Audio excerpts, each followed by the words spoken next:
Hi, welcome to Sivasakthi Brinda channel. Varalakshmi பூஜைக்கு சிம்பிளாக கலசம் வச்சு எப்படி வழிபாடு செய்யலான்னு தான் பார்க்க போகிறோம். ஸோ வீடியோ ஸ்கிப் பண்ணாமல் ஃபுல் வீடியோ பாருங்கள். வாங்க வீடியோக்குள்ளே போகலாம். கலசத்தில் சில பேர் தண்ணி சேர்ப்பாங்க. நான் எப்போதுமே பச்சரிசி சேர்த்து தான் பூஜை பண்ணியிருக்கேன். என்கிட்ட இருக்கக்கூடிய சொம்பில் பாதி அளவுக்கு பச்சரிசி நிரப்பியிருக்கேன். அதில் மஞ்சள், குங்குமம், ஒரு சுத்தமான லெமன், அடிபடாத லெமனாக இருக்கணும், அதையும் வச்சுக்கலாம். கூடவே ஜாதிக்காய், மாசிக்காய், 3 கிராம்பு, 3 ஏலக்காய் சேர்த்துக்கலாம். அடுத்ததாக முக்கியமாக சேர்க்கக்கூடிய பொருள் காதோலை கருகமணி. இது நாட்டு மருந்து கடையிலேயே கிடைக்கும். இதையும் கண்டிப்பாக சேர்த்துக்கணும். அடுத்ததாக நாணயங்கள் சேர்க்கணும். நான் 1 ரூபா நாணயமாக 11 நாணயம் எடுத்திருக்கேன். 1 ரூபா, 5 ரூபா, இது போல் ஒரே மாதிரியான நாணயங்களை இதுக்குள்ளே சேர்த்துக்கலாம். நம்ம இந்த கலசத்தில் போடக்கூடிய நாணயங்கள் ஒற்றைப்படையில் தான் இருக்கணும்.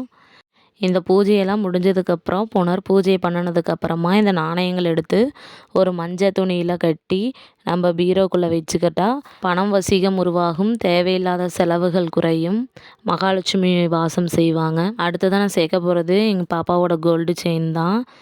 தங்கம், வெள்ளி, கவரிங்கை தவிர மீது எந்த பொருட்களாக இருந்தாலும் சேர்த்துக்கலாம். ஒரு டேபிளில் துணி போட்டு அது மேலே வாழை இலையை வச்சுருக்கேன். அதில் நெல்மணியை பரப்பி விட்டுருக்கேன். இப்போ நான் ரெடி பண்ண கலசத்துக்கு துணி சாத்தியிருக்கேன். எவ்வளோ அழகாக இருக்குது பாருங்கள். ரெட் கலர் பாவாடை தான் கட்டி விட்டுருக்கேன். கூடவே முதல் கடவுளான விநாயகரையும் வச்சுருக்கேன். என்னுடைய குலதெய்வத்தையும் வச்சுருக்கேன். சிம்பிளாக கலசம் வச்சு வழிபாடு செய்கிறவங்களுக்கு இந்த பூஜையை நான் செஞ்சு காட்டியிருக்கேன். தேங்காயில் மஞ்சள் தடவி குங்குமம் வச்சுருக்கேன். அம்மனுடைய முகம் இருந்தால் கூட நம்ம அதை கட்டி விட்டுக்கலாம். மாயிலை இருந்துச்சுன்னா கூட கலசத்துக்குள்ளே வச்சு அதுக்கு மேலே தான் தேங்காய் வைக்கணும். என்கிட்ட மாயிலை இல்லை, அதனால் நான் சிம்பிளாக இப்படியே வச்சுருக்கேன். பூஜையப்போ மாயிலை வச்சுக்கோங்க.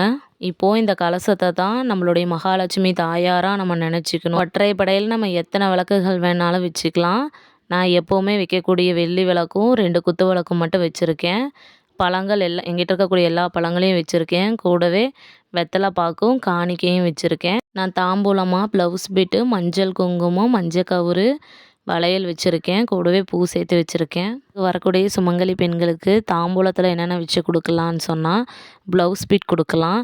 இது கொடுக்கறதால வஸ்திர தானம் கொடுத்ததுக்கான பலன் கிடைக்கும். வெத்தலை பாக்கு, மகாலட்சுமி தாயாருடைய அருள் கிடைக்கும்.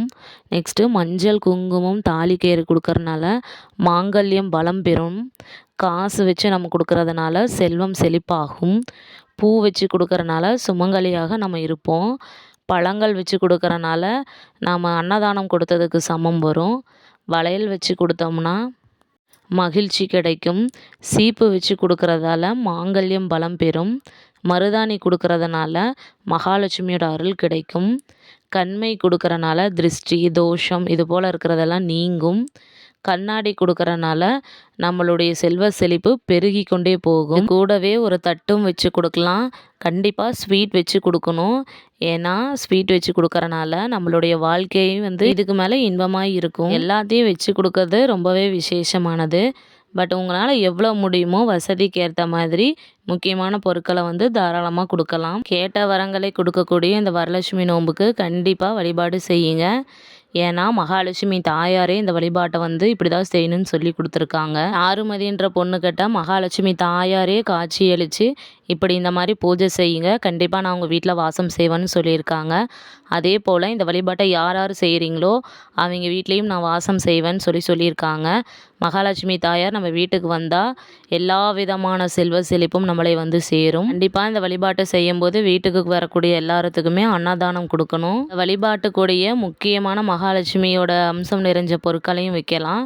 அதாவது சங்கு, சக்கரம், சாலக்கிராமம், கோமதி சக்கரம், பருப்பு, உப்பு, ஊறுகாய், அரிசி இந்த மாதிரி மங்களகரமான பொருட்களையும் வைக்கலாம். கண்டிப்பாக இந்த வழிபாட்டப்போ அம்மனுடைய 108 போற்றிகள் சொல்லலாம், மந்திரங்கள் தெரிஞ்சால் சொல்லலாம், தூப ஆராதனை காட்டணும். இந்த வரலட்சுமி வழிபாட்டை நான் 2020 ஸ்டார்ட் பண்ணேன். என்னுடைய வேண்டுதலை வேண்டி தான் இந்த வழிபாட்டை செஞ்சேன். அதே போல் நடந்தது. இந்த வழிபாட்டை செய்கிறதுக்கு பல தடைகள் வந்தாலும் மீறியும் நான் இந்த வழிபாட்டை செஞ்சேன். 2023 தான் என்னால் இந்த வழிபாட்டை வந்து செய்ய முடியாமல் போயிடுச்சு. ஏன்னா அப்போது வந்து ரிலேட்டிவில் ஒருத்தர் டெத் ஆகிட்டாங்க. ஸோ அப்போ என்னால் அந்த வழிபாட்டை செய்ய முடியல. லாஸ்ட் இயர் செஞ்சுருந்தேன். அம்மனுடைய முகம் இருக்குது என்கிட்ட. அம்மனுடைய முகம் வச்சு புடவை அலங்காரம் பண்ணி வழிபாடு செஞ்சுருந்தேன். டிஸ்கிரிப்ஷனில் வீடியோ லிங்க் கொடுக்குறேன், செக் பண்ணி பாருங்கள். நான் செய்கிற வழிபாட்டை பார்த்து என்னுடைய ரிலேட்டிவ்லேயே கூட வந்து கிண்டல் பண்ணாங்க. இந்த மாதிரி பூஜையெல்லாம் செஞ்சால் குறை பிச்சுட்டு கொடுக்குமா அப்படின்னு. பட் அதெல்லாம் சும்மா பொய்யுங்க. நம்ம வழிபாடு செய்ய செய்ய நம்மளுக்கான வழிகள் வந்து உருவாகிக்கிட்டே இருக்கும். ஸோ கண்டிப்பாக வரக்கூடிய இந்த வரலட்சுமி அன்னைக்கு வழிபாடு செய்ய விட்டுறாதீங்க. கண்டிப்பாக இந்த நாள் கிடைக்காது.